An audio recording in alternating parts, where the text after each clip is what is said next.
సరే, రాష్ట్రంలో ఏం జరుగుతుంది, పరిపాలన ఏంది అనేది రోజు రోజుకు తేలిపోతుంది ప్రజలకు. ఒకవైపు యూరియా కూడా ఇవ్వలేని దుస్థితిలో పడిపోయింది ఈ ప్రభుత్వం.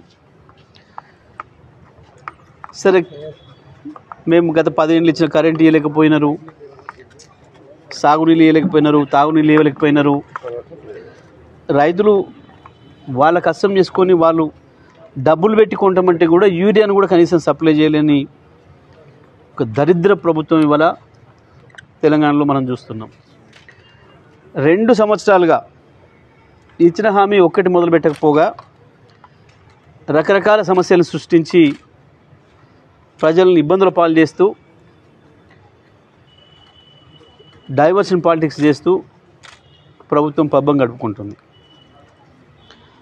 చాలా చెప్పాను.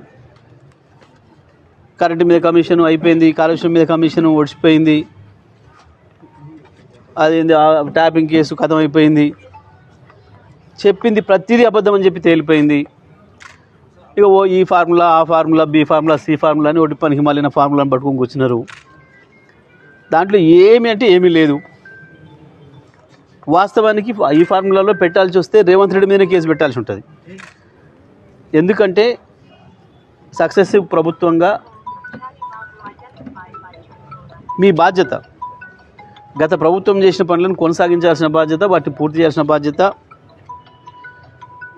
ప్రభుత్వానికి రావాల్సిన ఆదాయం తీసుకోవాల్సిన బాధ్యత, ఇవ్వాల్సిన చోట ఇవ్వాల్సిన బాధ్యత. ప్రభుత్వం కంటిన్యూషన్ ప్రాసెస్ కాబట్టి జరగాలి. కానీ ఫార్ములా ప్లేస్ పెట్టలేకపోవడం నీ చేతగాంతనం, నీకు జ్ఞానం లేకపోవడం, దానివల్ల రాష్ట్రానికి ఎంత ఉపయోగం అవుతుందో తెలియలేకపోవడం. నీకున్న జ్ఞానం పరిమితమైంది, తెలుసుకునే అలవాటు కూడా లేదు, ఇంకో నుంచి నేర్చుకునే అలవాటు కూడా లేదు. పైగా దాని మీద నేను ఎందుకు కేసు పెడతా అని, కేసు నీ మీదనే పెడతాం, నీ మీదనే అవుతుంది. ఎందుకంటే ఎవరికైతే పైసలు చేరినాయో వాడిని కలిసిండు, నువ్వు వాడు కలిసి మిలాఖత్ అయింది. వాని కాడ డబ్బులు వసూలు చేయాల్సింది చేయకుండా సాటుగా వాని కాడ ఏదో డబ్బులు తీసుకున్నట్టున్నావు. అందుకనే దొంగ డ్రామా చేస్తూ ఇవాళ ఏందో సేపు ఒక లీక్ ఇచ్చి ఎప్పుడో ఇచ్చింది నివేదిక వీళ్ళకాన్నే ఉంది అది. కానీ నిన్న గ్రూప్ 1 విషయంలో నీ చేదగంతనం బయటపడిన తర్వాత తెలంగాణ యువత ముందట నువ్వు తలదించుకునే స్థితి వచ్చిన రోజు ఓ నాటకం వేసి మీడియాలో కొంత స్పేస్ ఆక్యుపై చేద్దామని చెప్పి ఏదో మాట్లాడినావు. కానీ ఇది లొట్ట పీస్ కేసు అనే సంగతి కేటీఆర్ గారు ఆనాడే చెప్పిండు, ప్రజలందరికీ కూడా తెలుసు. వీటితో ఏమీ కాదనే సంగతి అందరికి కూడా తెలుసు. నిజంగా కేసు పెట్టాల్సి వస్తే నిన్ను 100 సార్లు జైలు వేయాల్సిన పరిస్థితి వచ్చింది ఈ 2 ఏళ్ల పరిపాలనలో. ఉండేది నువ్వు చేసిన దుర్మార్గాలకి, నువ్వు చేస్తున్న మోసాలకి, ప్రజలకి ఇచ్చిన హామీ ఒక్కటి నెరవేర్చకపోగా ఈ రకంగా నేనేదో మీడియాలో స్పేస్ ఆక్యుపై చేస్తామేమో తిట్టో భయపెట్టించో లేదా నీ తాబేదారులతోనే, కానీ ప్రజల మైండ్లలో స్పేస్ ఆక్యుపై చేయలేవు.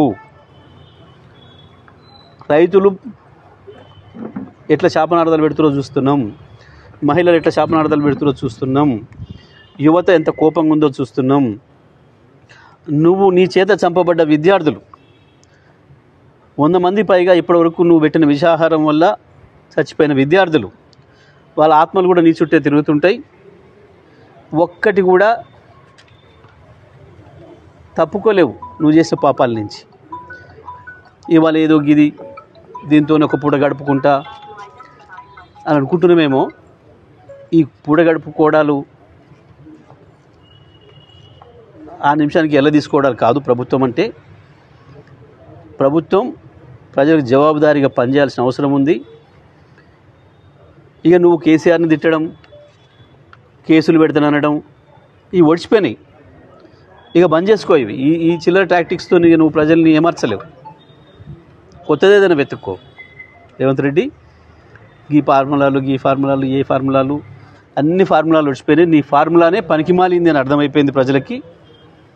నీ డైవర్షన్ ఫార్ములానే ఒక ఫాల్స్ అనే విషయం ప్రజలకు అర్థమైపోయింది.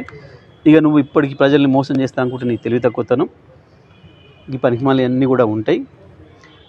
రైతులు యూరియా కొరకు అవతల పడిగాపులు కాస్తున్నారు.